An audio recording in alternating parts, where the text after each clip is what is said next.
Welcome students. Today we will discuss about data frames concept in R. So let us put the heading data frames. So first of all we have to understand what is data frames. Data frames is a type of data structure in which we will arrange the data in 2D format. That means it will look like table. That means you will have rows and column names.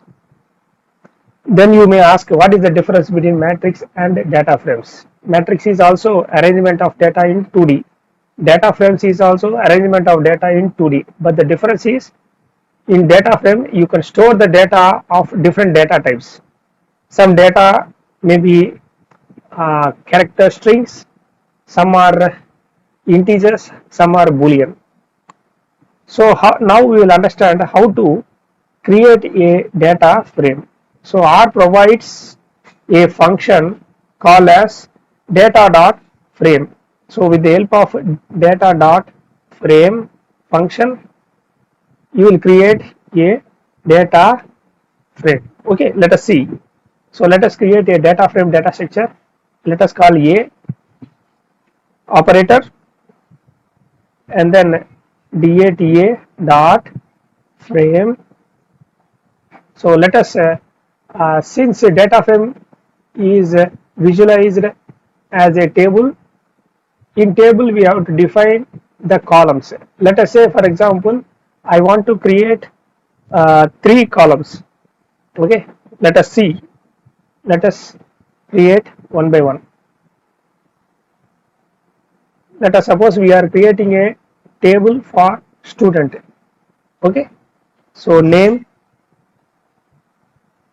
you want to store the names of 3 students. So first I will create the attribute or column for name. So we can use the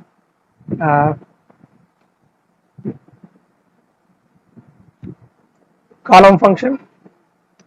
Let us see the name of the second student is BBB. Name of the third student is CCC. Student, I am creating student data frame. So after creating the column, you have to put comma and go for next column or next attribute for that student. So another common attribute is after name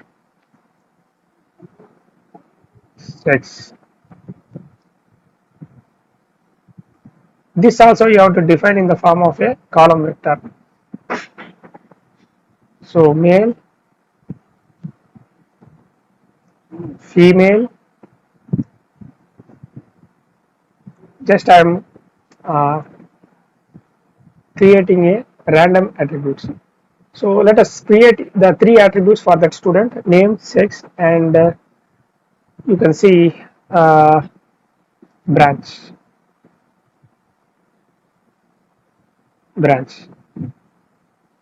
This for branch also you have to use column function. So now first we will fill the data for first student. Let us suppose CSE, ECE, and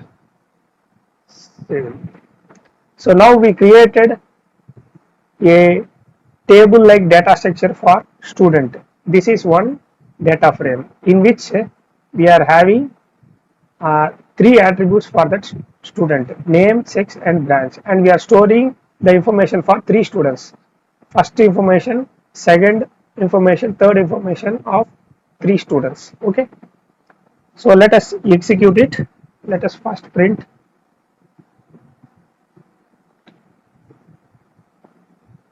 Let us execute. So now you can see this.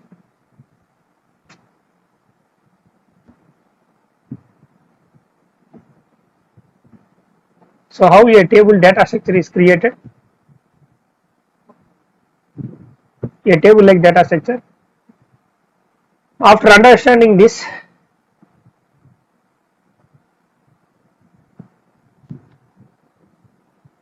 our next step is how to access the column values. How to access the column values? So you use the data frame name followed by either indexing, numeric indexing, or character indexing.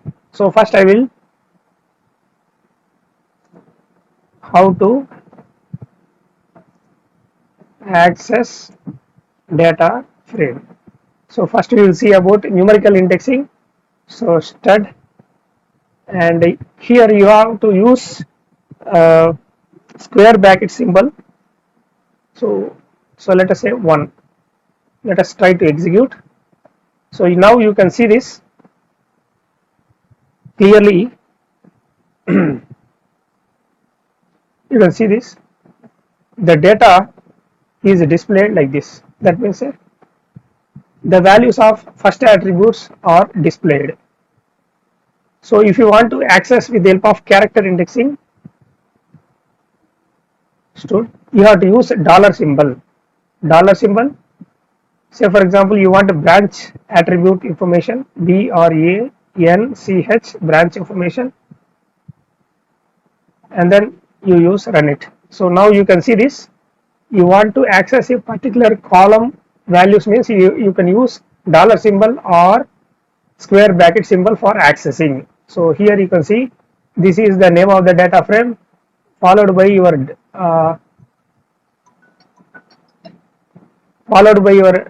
dollar symbol followed by branch, the name of the attribute. Okay, you want to put the information of second attribute. Let us execute. So now you can see male, female, you got output. Okay, so this is how we will access a particular data frame. Okay, this is how we will access a particular data in the data frame, either with the help of square brackets or dollar symbol. Now let us see another common operation, how to add rows. So since it is mostly similar to matrix data structure, here also we can add new rows also. Say for example, I want to add new student information. So for that, what I have to do. So you can use the rbind function, just like matrix. Here also we are having rbind function. So rbind function, let us perform the rbind. So previously we are having 3 rows. Now we will add 4th student information. So you can use rbind function. The first argument should be your old data frame followed by data, which is in the form of a column function. So you pass the information as a column vector. Automatically it will append to the existing data frame. So column vector. So first one is since x. So this new student information is belonging to, say for example, female, and he is studying in Mech branch. Let us execute.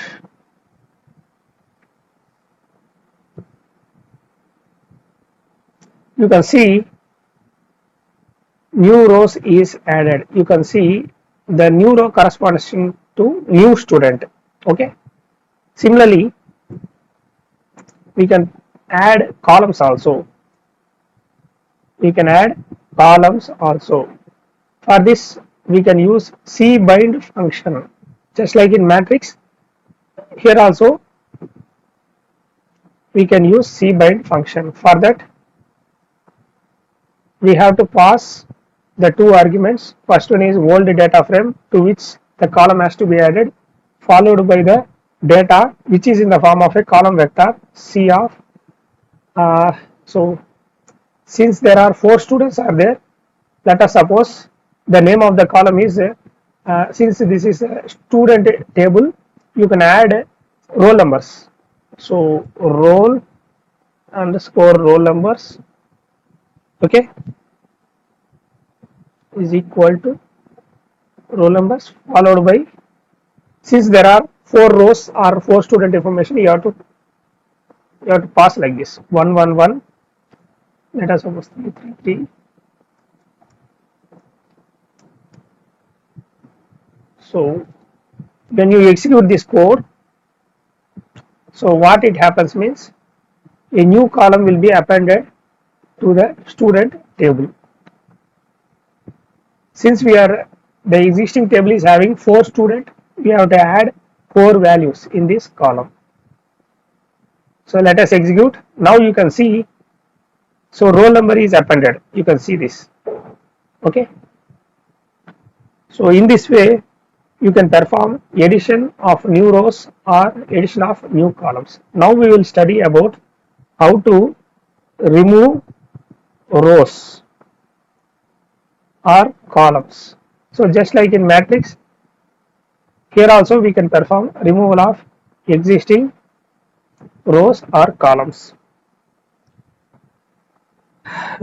Say for example, I want to remove the first row and first column. So this is a student new.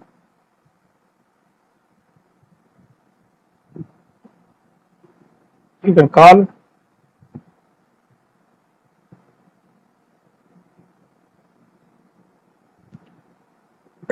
you can use the minus symbol operator,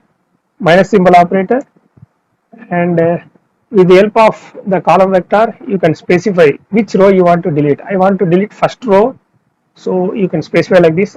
If I want to delete the, say for example, second row, second column, you have to specify as a second argument minus c of 2. So once you specify it, let us print how it look like. Now you can see this. You can see the output here. So first row is deleted. That means the AAA male and CSE11 is deleted, and also the column, the sex column is deleted. Okay. So with the help of the minus symbol operator, you can delete a particular row or column also. Okay. So we learned how to add new rows to the existing data frame, how to add new columns, and how to remove rows, columns for a particular data frame. Now we will study about commonly used functions associated with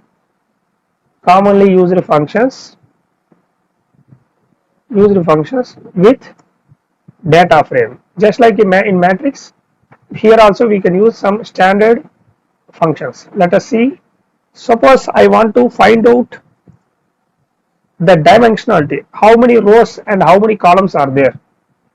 You want to find out the number of rows and columns. So in a data frame, you have to use a function, ready-made function called as dim function. dim. So that means you type dim followed by your data frame. What is a data frame? Stud. Okay. So let us execute. Now you will get 4 by 4. So since for old matrix which we have defined here, you will get 4 rows and 4 columns are there. Say for example, you want to find out the number of rows, number of columns. You want to find the number of rows and number of rows and columns. In a data frame means you have to use another function, number of n row function of stud. So let us execute here, and you will get 4 rows are there. You want to find out number of columns, n col. stud. Let us execute. So 4 columns are there. So for example, you want to find the number of columns in a data frame. So actually it is same as ncol. You can use another function called as length function. So it gives the same output as n column function. Let us try length. So generally in matrix, when you apply the length function, it will give you the number of elements present in the matrix, whereas here it will give you the number of attributes. So let us try once again. So yes, so that means 4 columns are there. Let us see the new data frame. So now you can see this will give you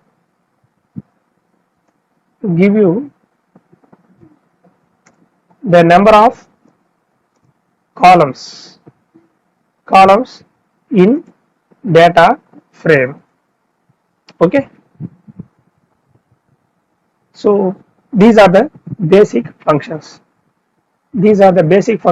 Associated. Apart from that, you can also use the same rbind function to add 2 data frames, and you can add 2 data frames in column wise manner also.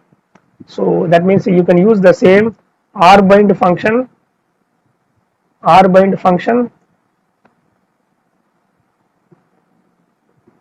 to combine 2 data frames or in horizontal manner.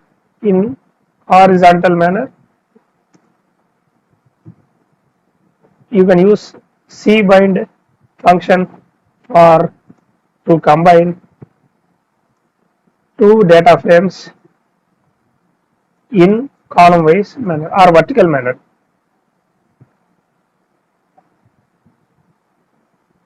The only thing is you have to specify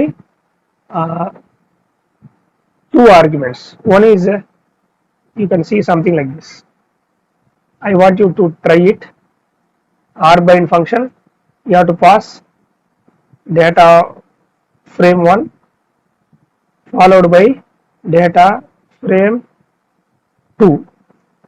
So 2 things you have to pass. So automatically 2 data frames will be merged in horizontal manner.